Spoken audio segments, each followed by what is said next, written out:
nung kayo po ay bahagi pa nitong ICI, nakita nyo rin po ba yung same concerns? Yes, talagang hirap kami. Hirap. Mm-mm. Pati yung mga gastusan, alam nyo ba na wala kaming pondo Mm-mm. para gamitin namin sa aming mga operations, pag-ikot. In fact, nag-front load pa nga ako ng cash para lang i-cover yung expenses.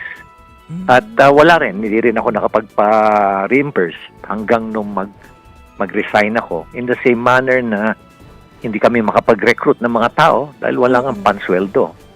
Kaya napakahirap considering na thousands yung anomalya na yan sa infrastructure projects.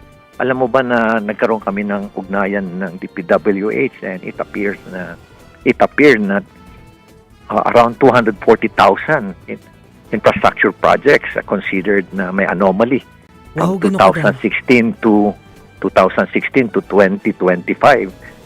And out of that number, mga 30,000 ang flood control projects. How do you investigate that number? Napakalaki. Opo. Overwhelming. And considering na it will take you about 3 weeks to 2 months to investigate one particular case.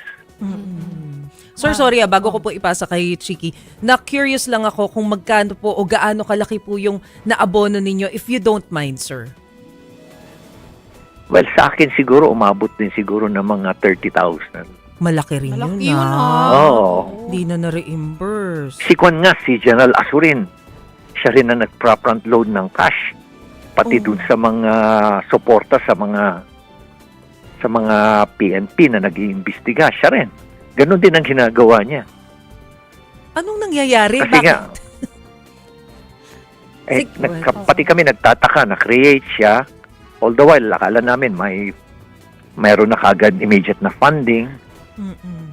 Pero wala naman. Nagkaroon kami ng magandang opisina, pero yung funding para sa operations, wala naman.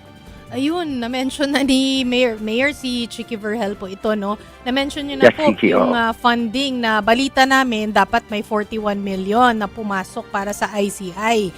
Siguro naman, Mayor, nagtaka kayo nung una pa lang, asa na yung 41 million na ito. Kayo po ba ay nanghingi ng updates kung saan na yung pera na ito? Kasi kayo gumastos kayo ng 30. So, malamang gusto nyo ring i-reimburse yun, pati yung iba, di ba?